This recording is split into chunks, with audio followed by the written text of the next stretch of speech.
Good morning, everyone. Welcome to another online church service for St Mary's Alveley, St Andrew's Quatt, both in Shropshire, both united parishes in the Diocese of Hereford. My name is Neil, and I am the vicar of both the churches. So, welcome. Today, before I do my sermon, we've got James, who is going to give us his words of wisdom and also do the reading. So, please take it away, James.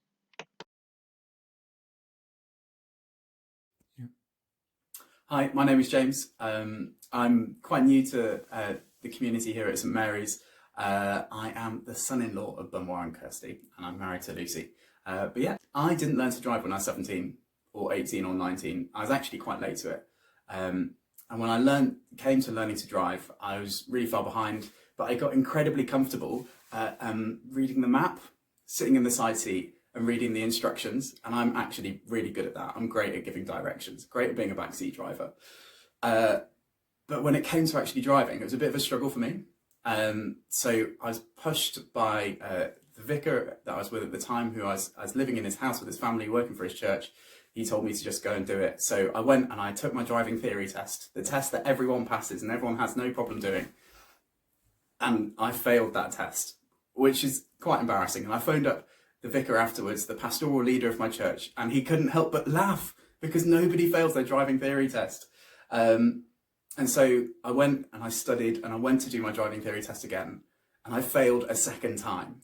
And so that was a silly but a difficult moment, because you're not meant to fail the theory, you're meant to fail the practical. Anyway, third time round, I passed my driving theory test.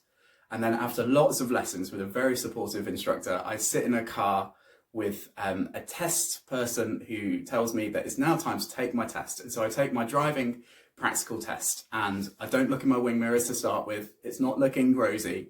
And we go through the whole thing, and I'm sure that I have failed. And the stakes are high because I'm actually about to leave my home city at the time, move away. It's not looking positive.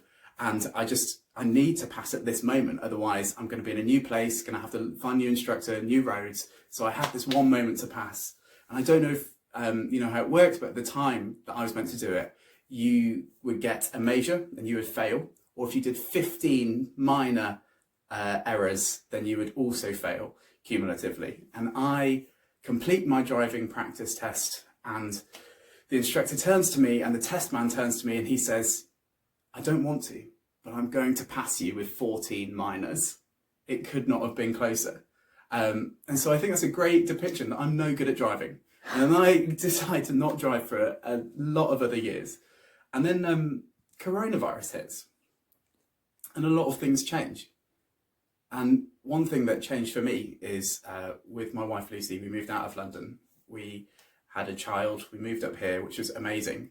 And amongst all of that, Kirsty, my mother-in-law, said, "James, why don't you get in a car?" But I'm really good at instructions, and I have no desire to get in the driving seat because my experience of it has not been positive. I'm really good at failing my theory test. I'm really good at getting minors. So yeah, it didn't feel like a good experience, but Kirsty was persistent. And so I got in a car, and Lucy sat next to me, and we drove for 5 minutes, and Lucy was shocked at how bad I was. But then we got in the car again, and we drove around the little Shropshire roads through March and April and May and June. And I started to get a bit better, and then a bit better. And then just last week, I drove by myself for the first time for 30 minutes. And that seems really insignificant for so many people. And it was really significant for me. And I'm not really here to tell you a story, particularly about me driving. I'm here to tell you a story about how in this time of coronavirus, so much has changed, and it feels as though there's been so much sadness and for so many of us, so much loss. But actually, sometimes when we're surrounded by people who love us, they'll push us into new things. And when we're pushed outside of our comfort zone, my experience is that God meets us there, that God is with us in the small things, in the silly things, and that when we're met there, we see new life. And we see new things. After the plague in Exodus comes freedom and comes Exodus. After the cross comes resurrection. And in this time where we're faced by so much sorrow and challenge, we're blessed to be in a community together where maybe if we encourage each other, we'll learn and discover new things and new life. Good morning. Today's reading is a passage of Matthew 21, verse 33 to the end. Parable of the evil farmers. Now, listen to another story. A certain landowner planted a vineyard, built a wall around it, dug a pit for pressing out the grape juice, and built a lockout tower. Then he leased the vineyard to the tenant farmers and moved to another country. At the time of the grape harvest, he sent his servants to collect his share of the crop. But the farmers grabbed his servants, beat one, killed one, and stoned another. So the landowner sent a large group of his servants to collect for him, but the results were the same. Finally, the owner sent his own son, thinking, surely they will respect my son. But when the tenant farmers saw his son coming, they said to one another, here comes the heir to this estate. Come on, let's kill him and get the estate for ourselves. So they grabbed him, dragged him out of the vineyard, and murdered him. When the owner of the vineyards returned, Jesus asked, what do you think he will do to those farmers? The religious leaders replied, he will put the wicked men to a horrible death and lease the vineyard to others, who will give him his share of the crop after each harvest. Then Jesus asked, didn't you ever read this in the scriptures? The stone that the builders rejected has now become the cornerstone. This is the Lord's doing, and it is wonderful to see. I tell you, the kingdom of God will be taken away from you and given to a nation that will produce the proper fruit. Anyone who stumbles over that stone will be broken to pieces, and it will crush anyone it falls on. When the leading priests and Pharisees heard this parable, they realized he was telling the story against them. They were the wicked farmers. They wanted to arrest him, but they were afraid of the crowds, who considered Jesus to be a prophet. This is the word of the Lord. Thanks be to God. Thank you, James. That was really good. So Jesus says to them, listen to another parable. He could have just said, get ready for another confrontation between myself and the Pharisees. But regardless of what you think or I think of the Pharisees, these religious leaders of the day, you've got to give them some credit. They completely got it. They understood the parable, the story that Jesus was sharing. They heard Jesus. They realized he was talking about them. Jesus held before them a truth they didn't like, and they wanted to put a stop to it. They wanted him to be arrested. Now, this isn't Jesus' first, and it's not going to be his last confrontation with the Pharisees. And let's be honest, most of us, tend to try and avoid those with whom we've got issues with, conflict with, or confrontation happening with. But not Jesus. He keeps on going to them. At every turn, he is offending, agitating, and confronting the Pharisees. He eats with the wrong people. He won't answer their pointed questions. He taunts them for breaking the law and healing on the Sabbath. That's what he does. He calls them hypocrites and blind leaders. At every turn, he escapes their traps. He leaves them speechless. He rattles off a string of woes against them. He compares them to a disobedient son who will not work in the vineyard.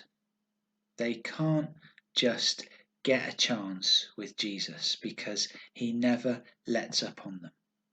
So what's that all about? Why can't he just leave it alone? And what does that have to do with us today? Well, is Jesus actually looking for a fight? Well, I don't think so. Is his primary motivation to expose and condemn those who do him? Well, once again, I don't think so. So is he keeping score and naming all the attitudes and behaviours of the Pharisees that he considers wrong? Once again, I don't think so. Is Jesus trying to exclude from the kingdom of God the religious leaders of his day? I don't think so either.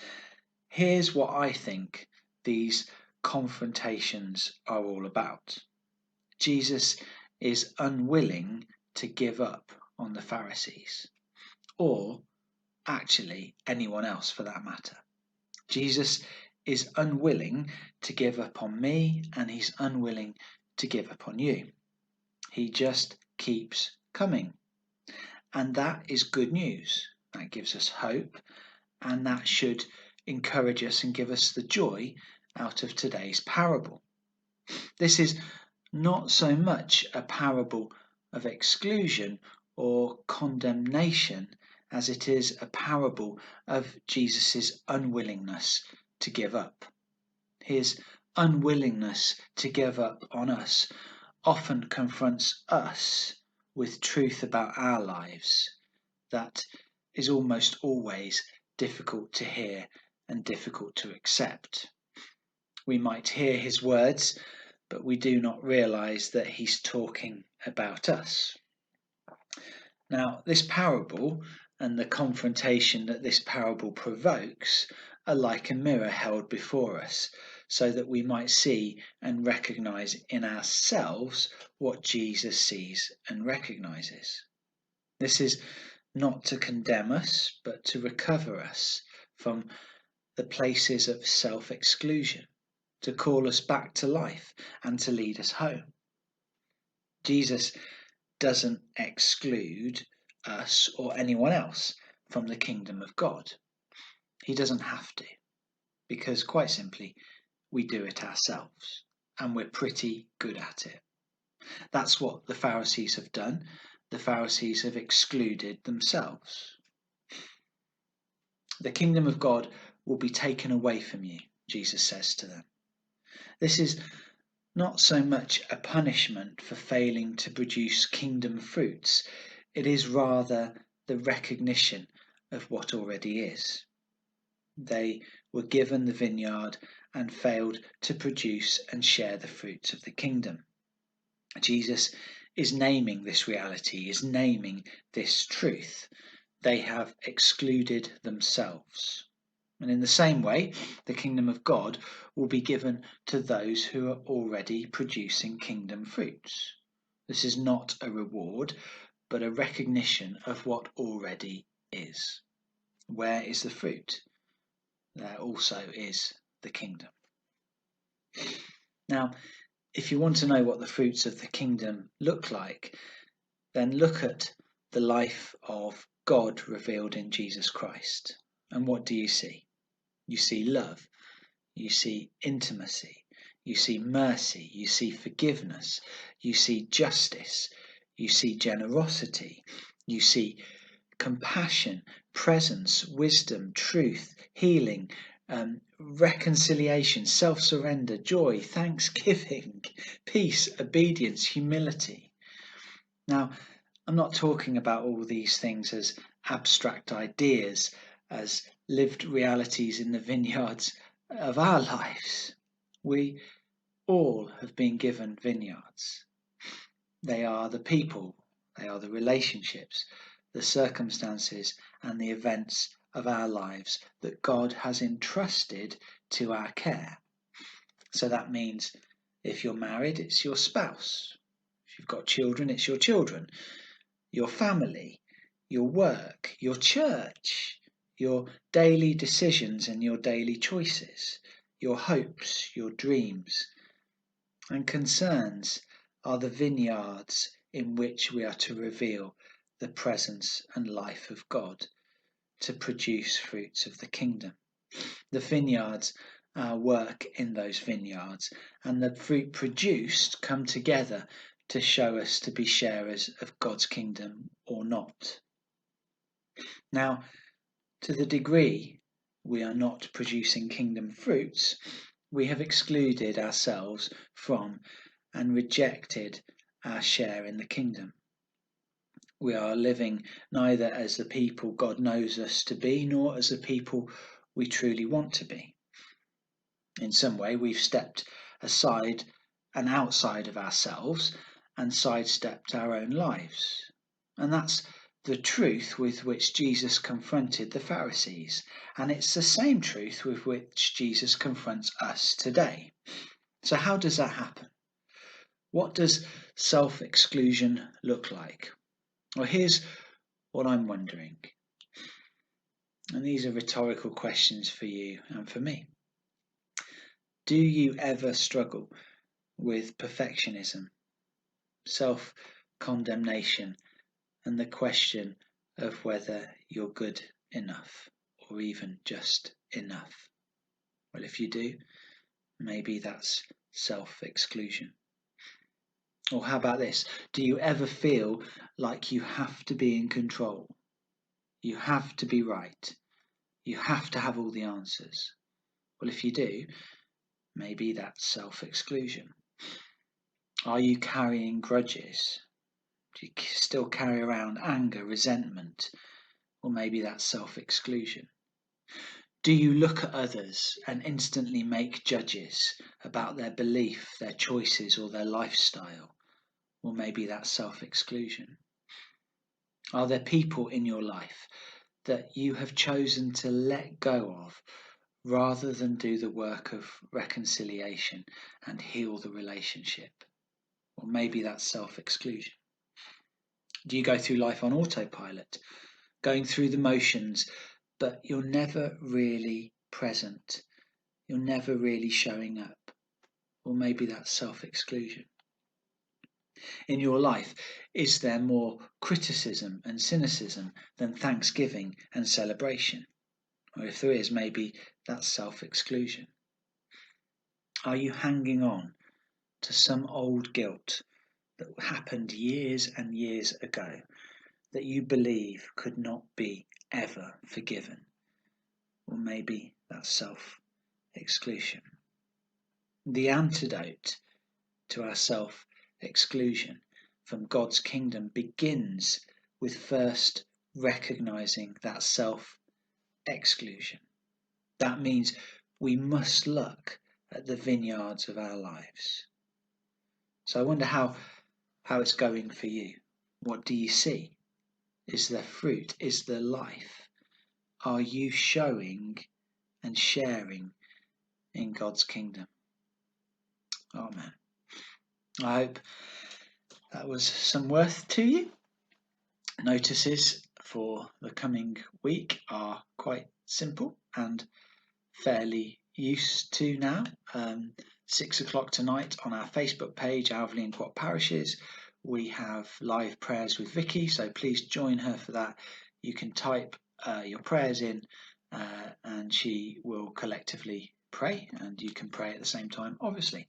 Next Sunday we have a 10:30 service, not communion service. It's a service of the word, I suppose the Church of England tradition would say. Service of the word with someone else contributing and myself as well at St Mary's in Alveley. And also from usually the Saturday evening before, as this has been the case as well today, our next instalment, our next service online is on our YouTube channel, which is Alveley and Quatt Parishes.